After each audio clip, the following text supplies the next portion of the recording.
Nous allons lire du Nouveau Testament.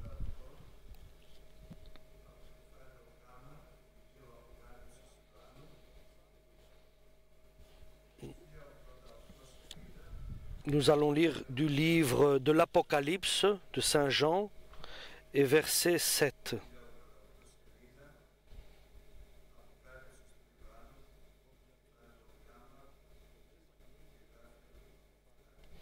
Chapitre 3 et verset 7. Écrit à l'ange de l'église de Philadelphie. Voici ce que déclare celui qui est saint et véritable, celui qui a la clé du roi David, celui qui ouvre et personne ne peut fermer, qui ferme et personne ne peut ouvrir. Je connais ton activité, je sais que tu n'as que peu de force, et pourtant tu as été fidèle à ma parole, et tu ne m'as pas renié. Eh bien, j'ai ouvert une porte devant toi que personne ne peut fermer. Voici ce que je ferai des gens de l'assemblée de Satan, ces menteurs qui se prétendent juifs mais ne le sont pas. Je les forcerai à venir s'agenouiller devant toi pour t'honorer. Ils reconnaîtront que je t'aime, puisque tu as gardé mon ordre d'être persévérant. Moi aussi je te garderai de la période de malheur qui va venir sur le monde entier pour mettre à l'épreuve les habitants de la terre. Je viens bientôt. Tiens fermement ce que tu as, afin que personne ne te prenne ta couronne de victoire. De celui qui aura remporté la victoire, je ferai une colonne dans le temple de mon Dieu. Amen pour la parole du Seigneur. L'église de Philadelphie, ils ont un amour envers leur Dieu. Les fidèles de cette église ont un amour immense pour leur Dieu, pour notre Dieu. Alléluia. Et Dieu le reconnaît dans cette lettre que Jean envoie à cette église. Et notre Seigneur s'approche de cette église avec ces caractéristiques dont il est énoncé dans ce chapitre 3, verset 7. Écrit à l'ange de l'Église, et comme l'apôtre Paul dit « Imitez-moi comme moi, j'imite Jésus-Christ », avec ces caractéristiques, nous devons approcher Dieu. Nous devons imiter Jésus dans son comportement. Oui, soyons saints, purs, chassons le mal et les mauvaises intentions. Et soyons sincères, vrais. Alléluia. Et ainsi se présente la tête de l'Église qui est Jésus-Christ. Il se présente à cette Église de Philadelphie qui a ces caractéristiques.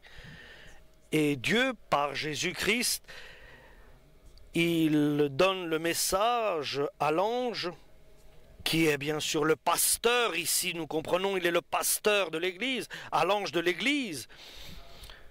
Et le Christ a une caractéristique. C'est moi qui ai la clé du roi David, qui ouvre et personne ne peut fermer. Et qui ferme et personne ne peut ouvrir. C'est un Christ comme ça que nous avons, un Dieu. Et c'est à ce Dieu-là qu'est consacrée l'église de Philadelphie. Et à ce Christ-là, notre Christ, c'est là que va l'église de Philadelphie lorsqu'elle traverse des moments difficiles. Et tous les membres de l'église de Philadelphie se tournent vers notre Dieu. Ils ont compris que notre Dieu est saint et nous devons nous tourner vers lui. Celui qui a le pouvoir d'ouvrir et de fermer, et que personne ne peut intervenir. Lorsqu'ils sont revenus vers Jésus-Christ, ils sont allés. Ils sont allés vers Dieu l'unique, le Père, le Fils et le Saint-Esprit. Ils ont reconnu, je vais vers Jésus-Christ car il est saint, il est sincère, il est Dieu, il est vrai, et il va m'enseigner la vérité, car il est notre Maître, il est notre Dieu. Je vais vers Jésus, car il a le pouvoir de mettre devant moi une porte ouverte et que personne ne peut la fermer. Je ne vais pas vers le Christ ainsi, sans espérance, mais je vais vers un Dieu avec espérance, avec un Dieu vrai, et j'essaye de l'imiter dans son comportement, et je l'approche de la manière dont il est juste de l'approcher. Je me sanctifie, je me repens, je rejette ce qui est mal, je rejette ce qui n'est pas droit, je condamne mes mauvaises actions, je me repens de ce que j'ai fait et qui n'était pas correct, je l'approche avec son autorisation. Et je l'approche pour vivre sous son pouvoir, alléluia, sous sa protection. Et nous devons accomplir quelque chose de notre part. Tout ne se fait pas automatiquement. Il faut montrer notre accord, il faut donner notre approbation de suivre Dieu. Nous sommes libres. Et Dieu demande, il exige que nous soyons comme il le désire, que nous puissions faire sa volonté. Dieu a le pouvoir d'ouvrir devant nous une porte ouverte. Donc, toutes les portes sont fermées, il n'y a aucune porte pour toi qui est ouverte, aucune, donc une impasse totale.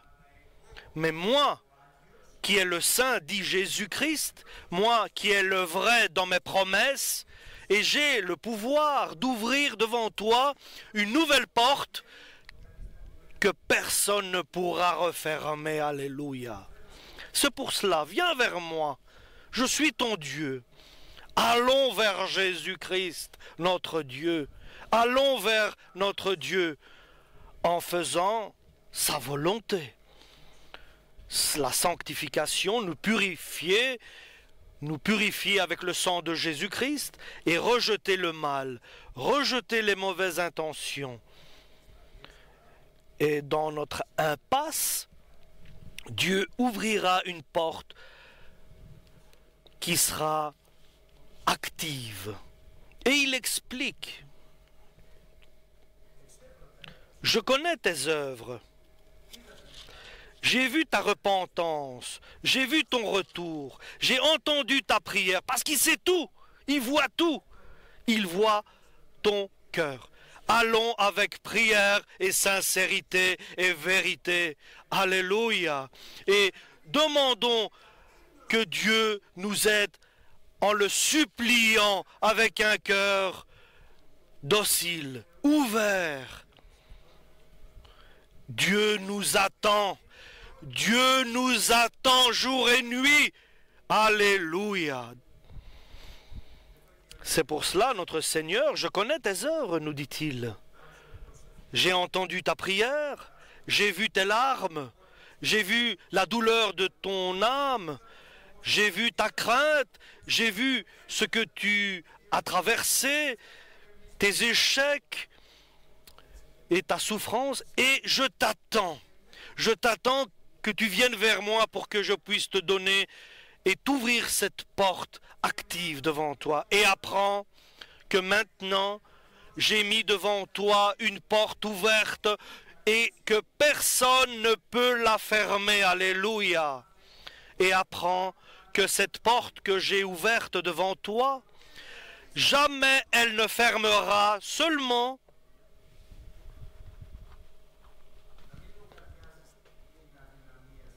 et ne prends pas en compte ta faiblesse et ce que tu crois être petit, mais ne renie pas ma parole comme tu l'as fait.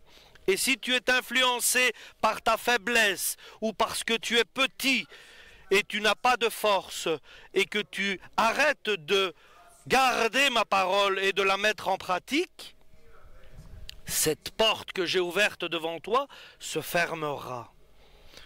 Donc reste fidèle et aie confiance. Ne perds pas ta confiance dans ce que tu crois être sans valeur ou petit ou sans importance. Dieu ne fermera pas la porte si tu restes fidèle à lui, même en considérant que tu n'es pas fort et que tu n'es pas puissant dans ce monde. Mais garde sa parole, ça c'est la clé de tout la bénédiction. Donc la bénédiction vient de rester fidèle à notre Dieu. La porte restera ouverte. Restons fidèles. Ne nous égarons pas. Ne nous éloignons pas de la parole de Dieu. Et Dieu la gardera ouverte.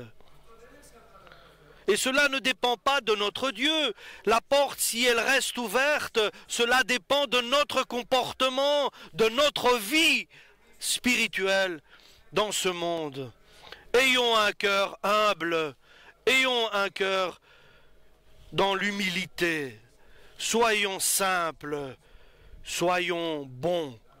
Si nous gardons sa parole, si nous la mettons en pratique et nous croyons à sa parole, et nous sommes ainsi un enfant de Dieu. Et je peux me permettre de le dire, c'est le grand secret de chaque chrétien. C'est de rester fidèle, même dans sa faiblesse. Si tu reviens vers ton Dieu, reviens vers Jésus-Christ, et Dieu t'ouvrira une porte active.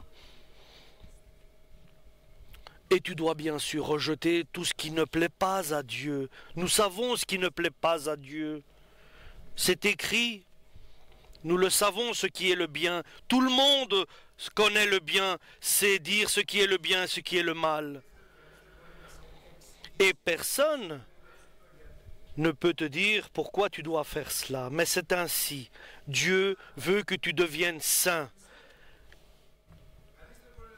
Et personne d'autre ne peut ouvrir cette porte, seulement Jésus-Christ. Et la fermer, personne ne peut intervenir.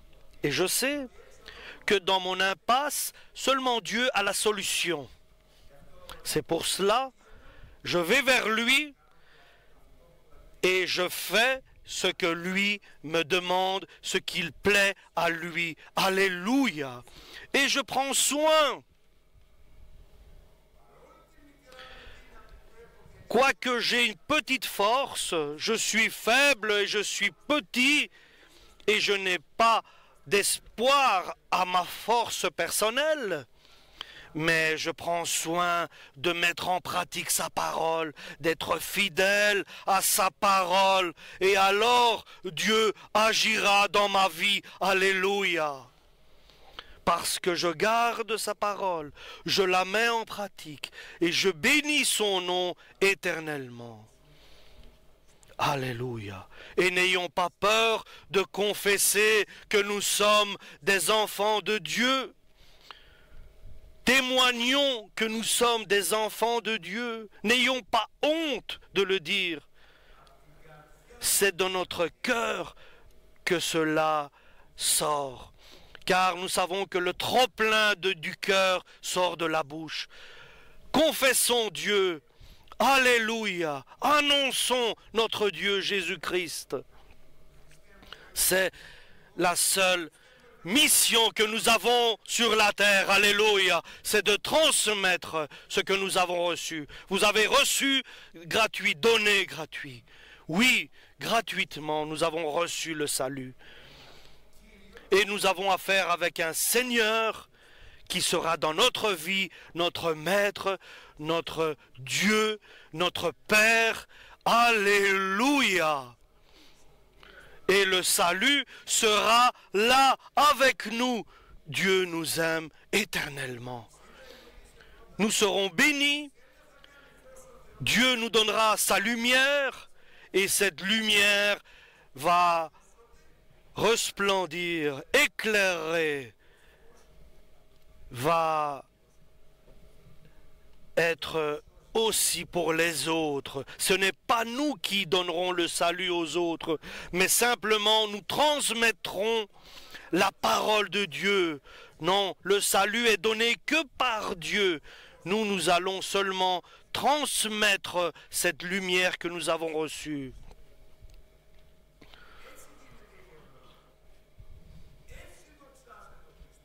Nous serons un reflet de la lumière de Dieu vers les autres.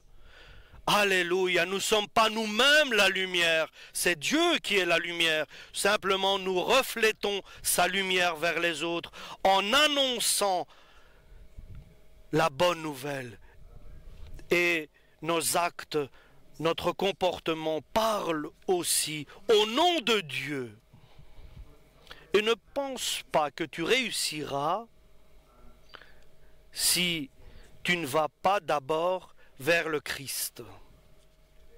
Et tu ne demandes pas le sang de Jésus-Christ pour qu'il te purifie, pour qu'il te libère, qu'il te mette sur le droit chemin et que tu sois dans la correction de ton chemin. Que désire Dieu donc? Que nous gardions ses commandements et de mettre en pratique ce qui est agréable à Dieu, ce qui plaît à Dieu. C'est notre Père. Alléluia. Soyons agréables à notre Père. Et nous serons un bien-aimé de notre Père. C'est ça le grand secret du chrétien. Aimons notre Père et faisons sa volonté et nous serons sous sa protection. Certains qui disent qu'ils sont juifs et ne sont pas, et prétendent qu'ils sont juifs mais ne sont pas, mais une assemblée de Satan, je ferai de les faire venir s'agenouiller vers toi. Toi, tu ne peux pas faire cela. Et ils viendront s'agenouiller devant toi et ils comprendront que c'est toi que j'ai aimé. Ils reconnaîtront que Jésus, c'est toi qu'il aime, car tu l'aimes aussi. Et cela se voit par le résultat, par ton comportement, par ce que tu reflètes de cette lumière. Tu es le sel de la terre. Tu es ce qui donne le goût à la terre. Alléluia!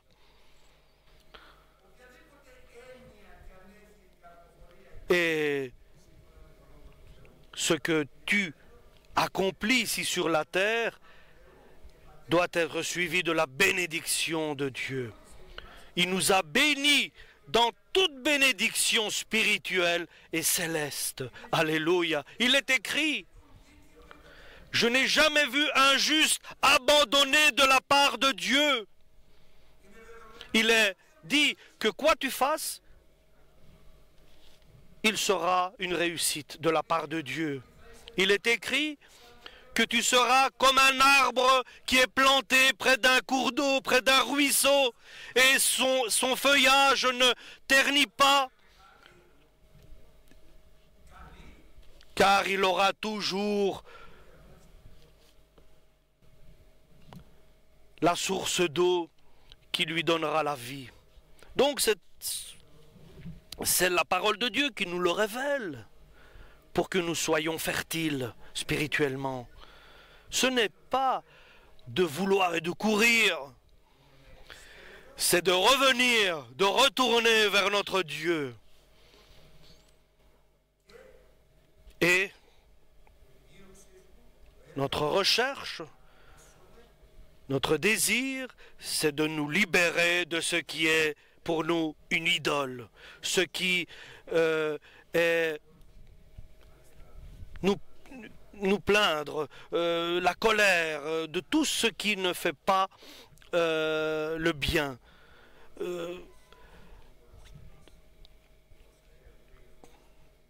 Il est écrit dans Colossiens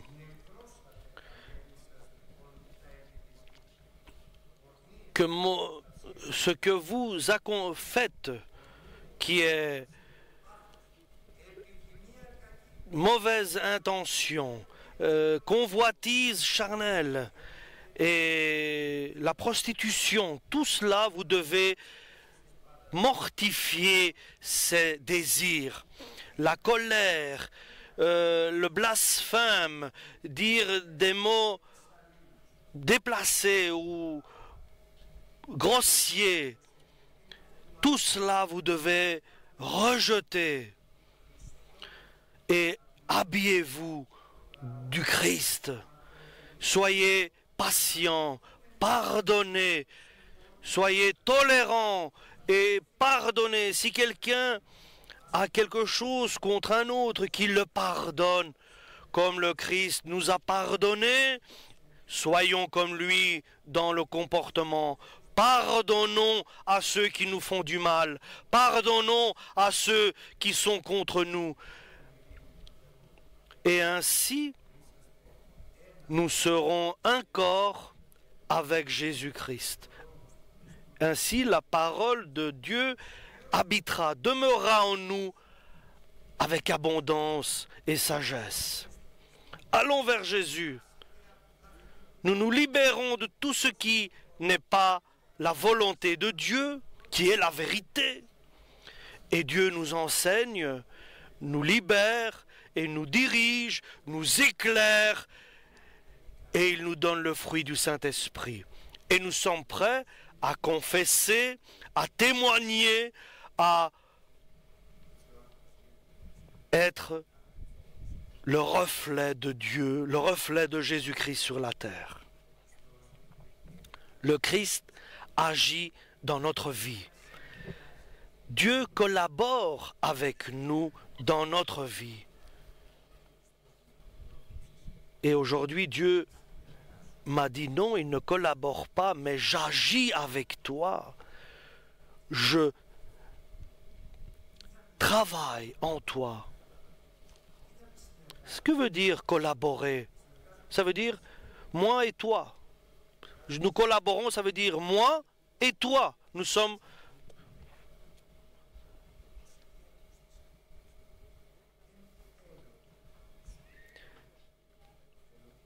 Je veux ton obéissance. Je veux que tu sois consacré. Je veux pas que tu aies ta réflexion, ton avis. Je veux que tu sois humble et simple et dans l'humilité. Et ainsi, je serai celui, tu es avec moi, mais moi, je suis celui qui agit, qui est actif. Tu seras avec moi, tu collaboreras avec moi, mais c'est moi qui agira. C'est moi qui fera tout pour toi. Tu seras un être entre mes mains par lequel je peux agir. Alléluia. Oui, viens en nous, Seigneur. Alléluia. Toi, tu nous donneras la fertilité, le comportement actif. Oui, je l'ai compris, pour la gloire de notre Père. Amen. Pour la parole du Seigneur, aide-nous à être un être qui est totalement consacré à toi. Alors il n'y aura pas la chair qui agira, mais l'Esprit de Dieu qui agira. Et ainsi il y aura un bénéfice pour tous, pour ta famille, pour ton alentour, ta famille proche. Et Jésus fera cela tout seul. Seulement Jésus agira et travaillera. Et toi tu seras là et tu verras ce que Jésus accomplira autour de toi. Et ainsi, tu ne pourras pas dire que c'est toi qui l'as fait. Tu ne pourras pas être prétentieux de dire que c'est toi qui l'as fait. Mais c'est Jésus qui le fait à notre place. Alléluia. Et ceux qui sont de la synagogue de Satan, qui se disent juifs et ne le sont pas, et qui se moquent de toi, et qui t'accusent et qui disent des mauvaises paroles contre toi, moi je leur donnerai le salut. Ils viendront se mettre à genoux et ils vont comprendre que c'est toi que j'ai aimé. Il est très important de comprendre sa parole. Et tout cela peut changer notre vie, chers frères et sœurs. Et nous voulons être changés, nous voulons être transformés en bien. Nous voulons être meilleurs spirituellement. Nous voulons être le reflet de Jésus-Christ. Et maintenant, attention. Deuxième condition pour que tout cela continue, c'est de garder ma parole avec patience. Parce que tu as gardé ma parole avec patience, moi le vrai, moi le saint, moi qui a le pouvoir d'ouvrir et de fermer une porte et que personne ne peut intervenir, je vais te protéger du moment, je te garderai du moment, de l'instant qui viendra, le malheur viendra sur la terre, une période de malheur qui viendra pour mettre à l'épreuve le monde entier et les habitants de la terre, sur toute la terre, dans le monde entier, et pour mettre à l'épreuve tous les êtres de la terre, tous les habitants de la terre seront mis à l'épreuve. Et Dieu, dans ce moment-là, il va nous garder de cette période de malheur. Et je t'enlèverai au ciel, c'est ce que nous disons, nous serons pris au ciel avant que cette période arrive. Et quelle est la patience du chrétien? Le Seigneur ne tarde pas à accomplir sa promesse, mais il patiente pour que tous soient sauvés, tous ceux qui sont écrits dans le livre de vie avant la fondation du monde. Dieu a son horaire, Dieu a son temps, il patiente. Tous ceux qui ne sont pas encore entrés dans le royaume, tous ceux qui n'ont pas encore reçu le salut, Dieu patiente pour eux. Il attend qu'ils reviennent, qu'ils retournent vers leur Dieu, notre Père. Alléluia. Et ainsi, comme il est écrit dans les épîtres, nous entendrons la voix de l'archange par un son de la trompette et nous serons appelés au ciel. Nous serons invités à monter au ciel en un clin d'œil. C'est noté, c'est marqué. Et ainsi nous serons avec lui éternellement. Moi, je te promets, le Saint qui a le pouvoir d'ouvrir et de fermer toute porte, et je te garderai de cette période de douleur et de souffrance qui viendra sur la terre. Je te garderai de la période de malheur qui va venir sur le monde entier pour mettre à l'épreuve les habitants de la terre, sur toute la terre, sur toute l'humanité, pour mettre à l'épreuve tous les habitants de la terre. Moi, je te garderai de ce moment-là. Et comment?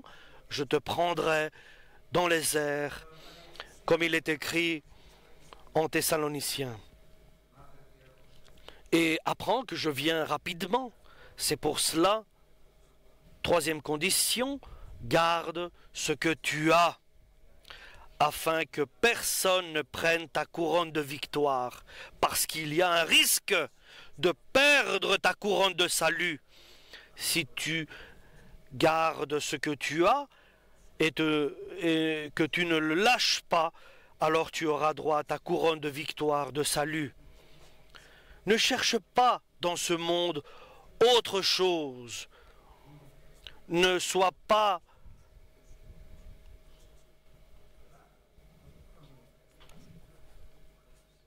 celui qui veut autre chose, mais garde ce que tu as de la part de Dieu et ne recherche pas quelque chose d'autre. Et c'est pour cela que tu dois être victorieux. Tu dois vaincre. Moi, j'ai vaincu, nous dit Jésus, et vous, vous vaincrez. Et ma victoire est notre foi. Tu dois être vainqueur parce que à celui qui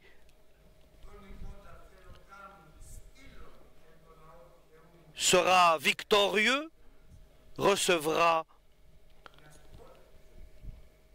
la couronne du salut, la victoire de victoire. Comme l'apôtre Paul dit, moi mon chemin est terminé et maintenant ce qui m'attend c'est la couronne de salut et de victoire qui m'attend. Fais attention que personne ne prenne ta couronne de victoire et de salut, garde-la. Tu dois t'efforcer et marche sur le chemin que Dieu a préparé à chacun, sur ce parcours-là que Dieu nous a préparé. Et à celui qui est vainqueur, je le ferai devenir une colonne dans mon temple. C'est l'image qu'il nous donne. Et j'écrirai sur lui le nom de mon pouvoir. Il aura sur lui mon nom, le nom de notre Dieu, notre Père. Notre nom, le nom de notre Père sera inscrit sur nous. Alléluia! Et la ville, la nouvelle Jérusalem, la nouvelle Jérusalem qui vient du Père, du Dieu céleste, et Seigneur des seigneurs et Roi des rois. C'est le nom de notre Jésus-Christ. Nous serons associés, nous participons, nous serons serviteurs, nous serons un participant, un serviteur de l'Église de Jésus, de notre Seigneur Jésus-Christ dans les cieux, la nouvelle Jérusalem. Celui qui a des oreilles, qu'il entende et qu'il écoute ce que dit l'Esprit aux églises. Amen. Pour la parole de notre Seigneur.